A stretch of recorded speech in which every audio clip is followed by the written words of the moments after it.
কই গো 10,000 টাকা? ও দেরি করছে কেন? আরে ট্রেন তো আর আমাদের জন্য দেরি করে আসবে না। কি আর করবো বলো শ্যামা, খুশিতে আমারই মাথা ঠিক থাকে না, জামাটাই উল্টো পড়েছিল। চলো চলো ছেড়ে আসো, চলো। হাই মা, এরা সবাই এসে গেছে তো। এসো এসো। ওরা সাজা শেষ হচ্ছে না। এ বাবা, দাদা ইঞ্জিনিয়ারিং পাস করে বাড়ি আসছে, ওরই তো আনন্দ বেশি, সেজে গুজে আসবে না। চলো আমরা বরং এগিয়ে যাই, তুই ঠিক পরীর মতো পাখা মেলে চলে আস।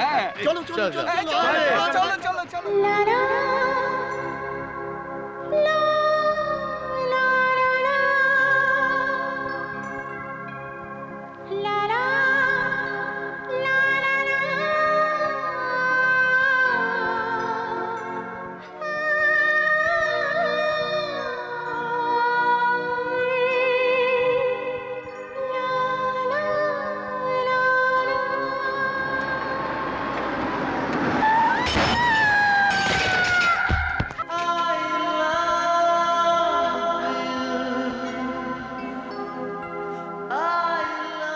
কতক্ষণ পারবে আমাকে এভাবে ধরে রাখতে? তুমি যতক্ষণ চাইবে। মস্ত পালোয়ান একেবারে, দাঁড়া সিং। আজ তোমার দিনটা ভালোই যাবে বলো। কেন? আমাকে এতক্ষণ বুকের মধ্যে পেলে ধন্যবাদ দাও। আমি তোমাকে এত বড় একটা বিপদ থেকে বাঁচালাম, আর তুমি বলছো। আচ্ছা তুমি কি বলো তো? জুই, তোমার মনের বাগানে তোমার ভালোবাসার প্রিয় ফুল। এই যা, দেরি হয়ে যাচ্ছে, দাদা ট্রেন নিশ্চয়ই এসে গেছে। আরে ট্রেন কেন মিস হবে জুই, আমি তোমাকে পৌঁছে দেবো। খুব শখ না? টাটা।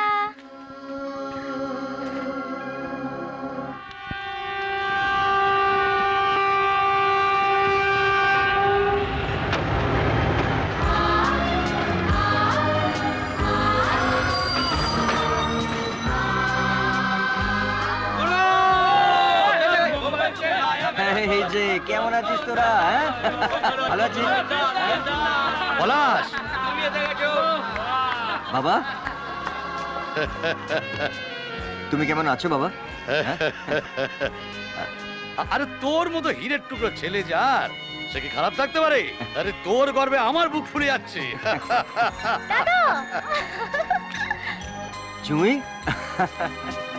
দাদা দাদা কেমন আছিস? ও দাদা। প্রতাপ বাবু, এ বস্তু এরিয়া কত হবে? करीब 10-12 एकड़ হবে সব মিলিয়ে। তো এটা দখল নিতে গেলে কি করতে হবে? শুধু পয়সাতে কাম হবে তো? আরে গরিব মানুষ পয়সা পেলে সব দিয়ে দেবে। যত টাকা আমরা দিব তাতে ওরা জমিন ছেড়ে চলে যাবে তো?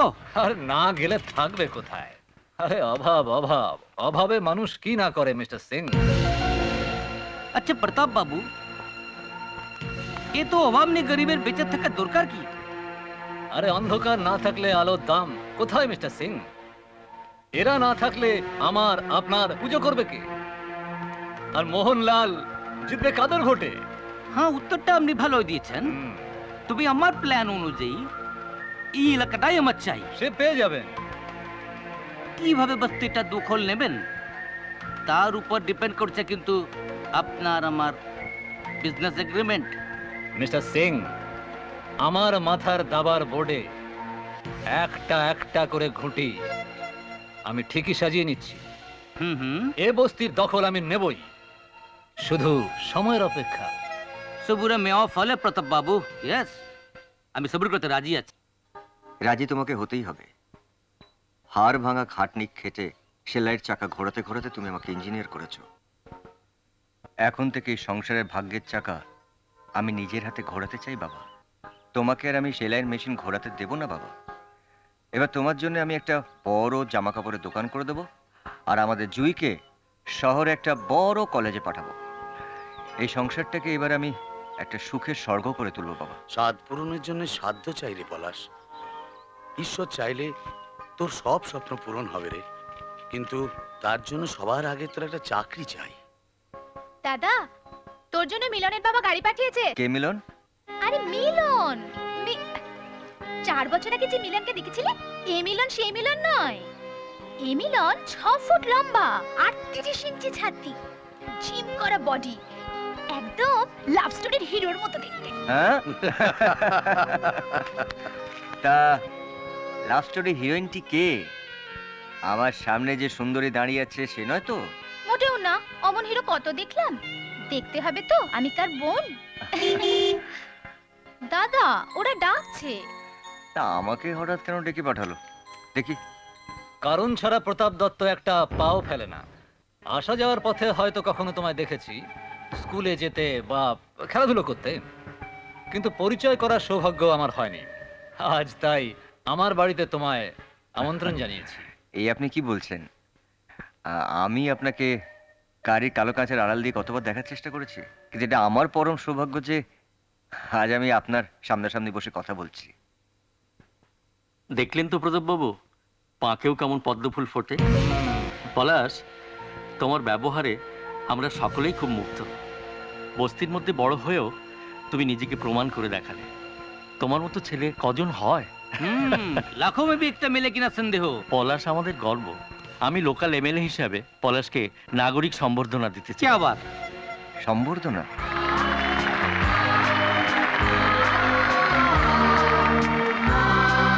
আমার ভাই ও বোনেরা, শেষে আর একটা কথা বলে আমি আমার মাইকটা স্বনামধন্য শিল্পপতি প্রতাপ দত্তর হাতে তুলে দেব।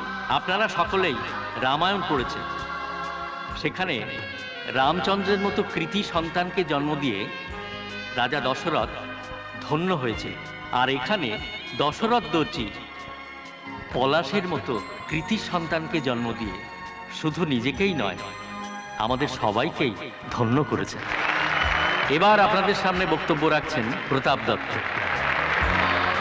আসুন প্রতাপ দত্ত। কোনো বক্তৃতা নয়, আজ আমি আপনাদের সকলের সামনে আমার দত্ত এন্টারপ্রাইজের পক্ষ থেকে পলাশের হাতে মাসিক 30,000 টাকা বেতনের চাকরির নিয়োগপত্র তুলে দিতে চাই।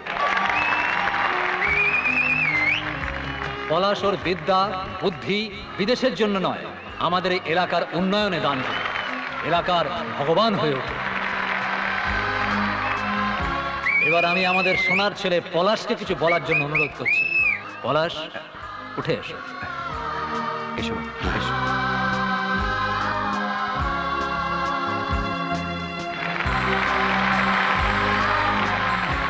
জয় হোক।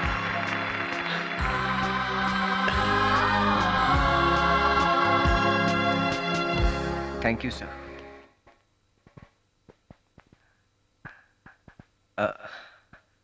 আমি ভগবান নই, আমি আপনাদের মনের মানুষ হয়ে থাকতে চাই। আমি চাই যে আপনাদের সব রকমের সুখ দুঃখের মধ্যে আপনাদের পাশে থাকতে। আমি চাই যে এই এলাকায় আমার বাবার জন্য একটা বড় জামা কাপড়ের দোকান তৈরি করে দিতে। আর আপনারা সবাই জানেন যে আমার মা অনেকদিন আগেই আমাকে ছেড়ে চলে গেছে। তার নামে এলাকায় একটা হাসপাতাল করতে। আপনারা শুধু আমাকে আশীর্বাদ করুন। আমি আশীর্বাদ করছি।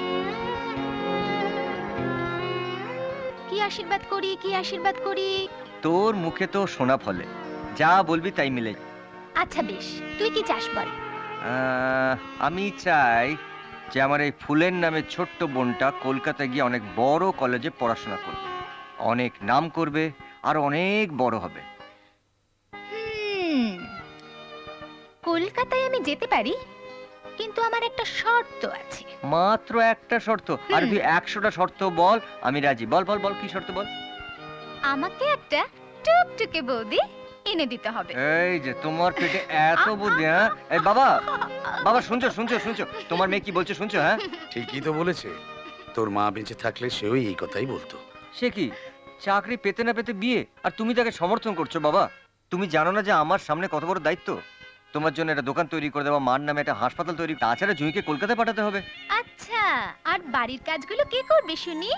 বউ এনে না দিলে এই লক্ষ্মী ছেড়ে সংসার ছেড়ে আমি যাবই না।